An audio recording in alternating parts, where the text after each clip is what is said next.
ఇంకోటి కూడా చెప్పాం. ఇది కొత్తగా చెప్పేది కాదు, పోస్టుల అమ్మకాల గురించి అనేక సందర్భాల్లో చెప్పాం. లేఅవుట్ల గురించి చెప్దాం.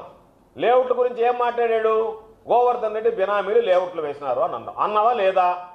అన్నమాట వాస్తవమా కాదా? నా బినామీలని నీ నోటికుండానే చెప్పావా లేదా? వాళ్ళకి సంబంధించినటువంటి ఆ వాటిని కూలగొట్టావు. కూలగొట్టిన మాట వాస్తవమా కాదా? వాళ్ళ మీద పొదలకూరు పోలీస్ స్టేషన్లో కేసులు పెట్టించావు, నాన్ బెయిలబుల్ కేసులు.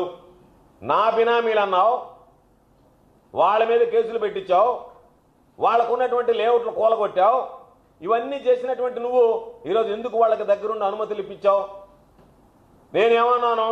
అయా, లేఅవుట్ల దగ్గర నుంచి డబ్బులు తీసుకునేటువంటి అలవాటు సర్వేపల్లి నియోజకవర్గంలో ఎప్పుడు లేదు. పొదలకూరు మండలంలో ఎంతోమంది శాసనసభ్యులు పనిచేశారు. ఎప్పుడు ఇటువంటి నీచమైనటువంటి పనులు పనిచేసినటువంటి పరిస్థితి లేదు. ఇంత నీచంగా డబ్బులు వసూలు చేయలేదు అని అంటే గోవిందకాయ దొంగల భుజాలు దౌడుకున్నట్టుగా ఎవడో ఒకటి ప్రెస్ మీట్ పెట్టాడు. నేను సోమిరెడ్డికి డబ్బులు ఇవ్వలేదు అంటే దాని అర్థం ఏంటంటే వాడి దగ్గర నువ్వు డబ్బులు కొట్టేసావు అని అర్థం. కొట్టేసి నువ్వు ఆ డబ్బుల నుంచి బయటపడాలంటే మీరు పోయి ప్రెస్ మీట్ పెట్టమన్నావు. లేకపోతే నేను పలాని వాడు డబ్బులు ఇచ్చాడు అని నీతో మాట్లాడకపోతే నువ్వు వాడి చేత ఎందుకు ప్రెస్ మీట్ పెట్టించి మేము డబ్బులు లేదని చెప్పించావు? ఎవరినైతే బినామీలు అన్నావో, ఎవరినైతే నువ్వు అన్నావో వాళ్ళు ఏం చెప్పారు? సోమిరెడ్డి ఆధ్వర్యంలో మేము లేఅవుట్లు వేస్తున్నాం అన్నారు. అంటే నీ దగ్గర డబ్బులు ఇచ్చేస్తే 3 కోట్ల రూపాయల డబ్బులు నువ్వు ముట్టలో వేసుకుంటే దానికి సంబంధించి నువ్వు వాళ్ళు చేసినటువంటి పనులన్నీ పవిత్రం అయిపోతాయా? పునీతులు అయిపోతారా? ఈరోజు ఏ వ్యక్తుల మీద అయితే నువ్వు దాడి చేసావో, బ్లాక్మెయిల్ చేసి ఆ లేఅవుట్ల వాళ్ళ దగ్గర డబ్బులు తీసుకున్నటువంటి బ్రతుకు నీదొక బ్రతుక? నువ్వు ఒక మనిషివా? నీదొక మనిషి జన్మ. నువ్వు మళ్ళా ఈరోజు ఏమీ చేయలేక మా మీద కేసులు పెడతావా? పిచ్చివాడా, నీలాంటి ఉడత బెదిరింపులకు భయపడేటువంటి పిరికి వాళ్ళం అనుకున్నావా?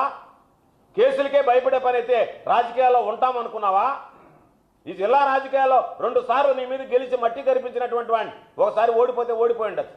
అంత మాత్రాన నువ్వేదో ఎంత బలాఢ్యుడివో నీ బలం ఎంతో నాకు తెలీదా?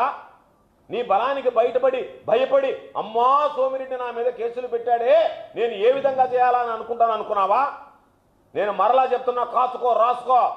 100 రోజుల తర్వాత నువ్వు చేసినటువంటి అభివృద్ధి, సంక్షేమం, నువ్వు చేసినటువంటి అవినీతి పనులు అన్నిటికీ సంబంధించి ఒక రికార్డు, ఒక రిపోర్టు విడుదల చేస్తాను. ధైర్యంగా కాచుకుని దానికి నువ్వు సత్తా ఉంటే ఆ రోజు మరలా కేసు పెట్టడానికి సిద్ధపడు. రోజు నీ పరిస్థితి ఏ విధంగా ఉంది? అక్కడ బూడిద దోసుకుంటున్నావు, ఇష్ట ప్రకారం గ్రావెల్ దోసుకుంటున్నావు, శాండ్ ఉంటే శాండ్ దోసుకుంటున్నావు. ఇవన్నీ చాలదన్నట్టుగా ఎక్కడన్నా పశువులు తాగేటువంటి గుంటలుంటే ఆ గుంటలను ఆక్రమించి కూర్చుకొని కోట్లాది రూపాయలు, వెంకటాచలంలో ఉన్నటువంటి హైవేను ఆనుకున్నటువంటి భూములుంటే ఆ భూములకు సంబంధించి వాటి మీద అవి పూడ్చుకొని బతుకుతున్నావు.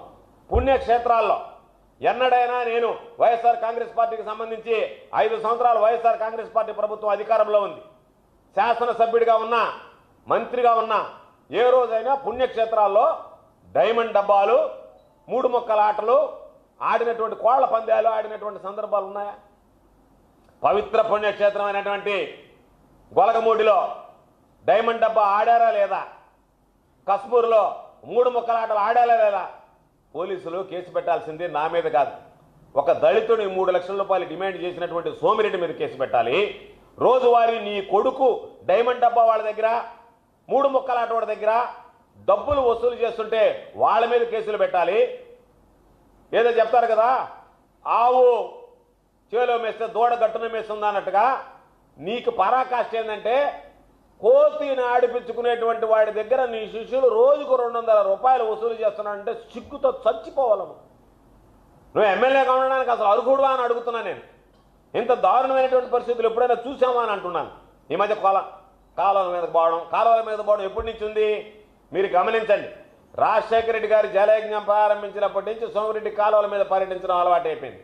అంటే కాలువల మీదకి పోవడం, ఇది నాసిరకంగా ఉందనడం ఈ రోజు కాదు, 2004 నుంచి ఉంది. ఇది నాసిరకంగా ఉందనడం, వాళ్ళ దగ్గర నుంచి డబ్బులు వసూలు చేసుకోవడం, ఇదే పని, ఇదే బ్రతుకు కదా, వేరే పని లేదు, వేరే బ్రతుకు లేదు కదా. కాబట్టి 2004 నుంచి అలవాటు పడ్డావు దేనికి? ఈ చిలకొట్టుడు వ్యవహారానికి. అందుకని ఒకసారి ఇరిగేషన్ కాలువల మీదకి పోయావు, దాని మీద విచారణ చేయించమన్నాం. విచారణ చేయిస్తే వాస్తవాలు బయటకు వస్తాయి, నా పాత్ర ఏమైనా ఉందేమో తెలుస్తుంది. అదేవిధంగా నీ నోటితో ఎన్నిసార్లు కూసావు ఏమని? సర్వేపల్లిలో ఉన్నటువంటి ఎస్ఎన్జే డిస్టిలరీ